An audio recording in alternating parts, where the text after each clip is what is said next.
hi friends welcome to प्रीजा समेल इनकी நம்ம சேனல்ல பார்க்க போற ரெசிபி கேசரி அது எப்படி பண்ணலாம்னு வாங்க வீடியோக்குள்ள போய் பார்க்கலாம்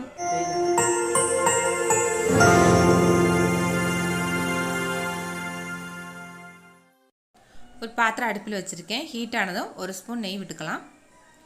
நெய் நல்லா உருகுனோனேவும் முந்திரி பருப்பு சேர்த்துக்கலாம் முந்திரி பருப்பையும் கிஸ்மிஸையும் போட்டு ஃபர்ஸ்ட் நல்லா வறுத்து எடுத்துறலாம் நம்ம முந்திரி பருப்பு கொஞ்சம் வறுபட்டோனே கிஸ்மிஸையும் சேர்த்துடலாம்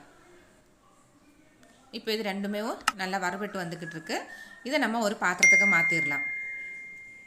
இப்போ இதே நெய்யிலையும் ரவையும் வறுத்துடலாம் ஒரு கப் ரவை எடுத்திருக்கேன் இதை இப்போ இதில் சேர்த்துடலாம் அடுப்பு சிம்மில் வச்சு நல்லா வறுத்தெடுத்துக்குங்க நல்லா வறுபட்டு வந்தாதே நம்ம கேசரி டேஸ்ட்டாக இருக்கும் அதனால் நல்லா சிம்மிலே வச்சு நல்லா வறுத்தெடுத்துக்குங்க நல்லா கலர் சேஞ்ச் ஆகிற வரைக்கும் நம்ம வறுத்துக்கலாம் இப்போ நல்லா வறுபட்டோடனே நம்ம ஒரு பாத்திரத்துக்கு மாற்றி ஆற வச்சிடலாம் அடுத்து கேசரிக்கு தேவையான தண்ணி ஊற்றிடலாம் ஒரு கப்பு ரவை எடுத்திருக்கேன் நான் அதே கப்புக்கு 3 கப்பு தண்ணி ஊற்ற போகிறேன் இன்றைக்கி ஒரு கப்புக்கு 3 கப்புன்ற அளவுக்கு நான் இன்றைக்கி ஊற்றிருக்கேன் இது கேசரிக்கு கரெக்டாக இருக்கும் அடுத்து நான் இதில் கொஞ்சோண்டு கலர் சேர்க்க போகிறேன் இன்றைக்கி ஆரஞ்சு கலர் தான் நான் சேர்க்குறேன் நீங்கள் எல்லோ கலர் தான் அதை சேர்த்துக்கோங்க ஒரு பிஞ்சு அளவுக்கு தான் சேர்க்க போகிறேன் ரொம்ப சேர்க்காதீங்க ஒரு பிஞ்சு அளவுக்கு மட்டும் சேர்த்துக்கோங்க இதை சேர்த்துட்டு ஒரு தடவை நல்லா மிக்ஸ் பண்ணி விட்டுக்கோங்க அடுத்து நான் இதில் ஒரு ஸ்பூன் நெய் விட போகிறேன் ஒரு ஸ்பூன் நெய்யும் ஒரு ஸ்பூன் கோல்டுனர் எண்ணெயும் சேர்க்குறேன் வேறு எந்த எண்ணெயும் சேர்க்காதீங்க கோல்டுனர் எண்ணெய் ஒரு ஸ்பூன் சேர்த்துக்கோங்க இப்போது ரெண்டையும் சேர்த்துட்டு நல்லா கொதிக்க விட்டுருவோம் நல்லா தளன்னு கொதிச்சு வரணும் இப்போது நல்லா கொதிக்க ஆரம்பித்து இந்த மாதிரி கொதிக்க வச்சோடனேவும் நம்ம எடுத்து ஆற வச்சுருக்கிற ரவையை நம்ம இதில் சேர்த்துடலாம்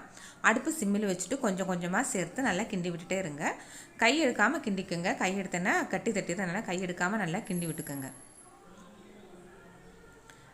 இப்போ கொஞ்சம் கொஞ்சமாக நம்ம சேர்த்து கிண்டிடலாம் இப்போ ரவை எல்லாத்தையும் சேர்த்து நல்லா மிக்ஸ் பண்ணியாச்சு இப்போ ரவை வெந்துகிட்டே வந்துட்டுருக்கு அடுப்பு சிம்மில் வச்சு இந்த மாதிரி கை எடுக்காமல் நல்லா கிளறிட்டே இருங்க இந்த சூடுலேயும் நம்மளுக்கு ரவை வெந்துடும்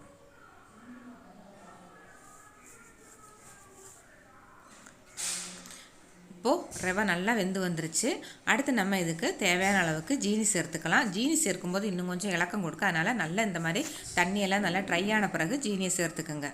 இப்போது இதுக்கு தேவையான அளவுக்கு ஜீனி சேர்த்துக்கலாம் ஒரு கப்பு ரவை எடுத்திருக்கேன் 1.25 கப்பு ஜீனி சேர்த்துருக்கேன் 3 கப்பு தண்ணி எடுத்திருக்கேன் இந்த அளவுக்கு நீங்கள் செஞ்சு பாருங்கள் ரொம்ப பெர்ஃபெக்டான கேசரி நம்மளுக்கு கிடைக்கும் எவ்வளோ நேரம் ஆனாலும் அந்த கேசரி நல்லா சாஃப்டாகவும் இருக்கும் கெட்டி சேராமல் எவ்வளோ நேரம் கழித்து சாப்பிட்டாலும் நல்லா டேஸ்ட்டாக இருக்கும் இப்போ ஜீனி கொஞ்சம் உருகி வந்துடும் கொஞ்சம் உருகி வரும் வரைக்கும் நம்ம நல்லா கிண்டி விட்டுடலாம் இந்த ஸ்டேஜில் கட்டியெல்லாம் இருந்துச்சுன்னா நல்லா உடச்சி விட்டு கிண்டி விட்டுருங்க இப்போது எல்லாமே கரைஞ்சிருச்சு ஜீனி எல்லாம் கரைஞ்சிருச்சு பாருங்கள் நல்லா லூஸாக வந்துருச்சு இப்போ நம்ம இதை போட்டுக்கலாம் போட்டாச்சு இந்த கிளிப்பில் நான் பேசலை நான் சமையல் பண்ணும்போது என் பையன் வந்து நானும் பேசுகிறேன்னால அப்படியே விட்டுட்டேன் இப்போ 4-5 ஏலக்காவை தட்டி போட்டுட்டேன் ஏலக்காவை தட்டி போட்டு ஒரு ஸ்பூன் நெய் ஒரு ஸ்பூன் கோல்டுனர் எண்ணெய் ஊற்றி ரெண்டையும் சேர்த்துட்டு நல்லா மிக்ஸ் பண்ணி விட்டுடலாம் ஆயில் நான் ஒரு ஸ்பூன் சேர்த்துருக்கேன் உங்களுக்கு ஆயில் சேர்க்க பிடிக்கல நெய் நல்லா பிடிக்கும்னா நெய்யவே சேர்த்துக்கோங்க இப்போ நம்மளோட கேசரி ரெடி ஆயிடுச்சு நீங்கள் எங்களோட சேனலை சப்ஸ்கிரைப் பண்ணலைன்னா சப்ஸ்கிரைப் பண்ணிக்கோங்க ஆல்ன்ற பட்டனையும் நீங்கள் ப்ரெஸ் பண்ணிக்கிங்க நாங்கள் போடுற வீடியோஸ் அப்பப்போ உங்களுக்கு கிடைக்கும்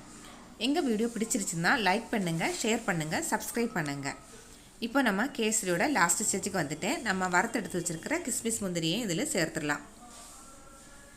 எல்லாத்தையும் சேர்த்து நல்லா மிக்ஸ் பண்ணி விட்டு நம்ம இதை ஒரு பாத்திரத்துக்கு மாற்றிடலாம் நீங்களும்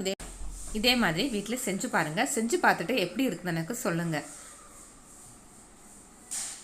கேசரி இப்போ ரொம்ப பெர்ஃபெக்டாக சூப்பராக வந்துச்சு நீங்களும் இதை வீட்டில் மறக்காமல் செஞ்சு பாருங்கள் தேங்க்ஸ் ஃபார் வாட்சிங்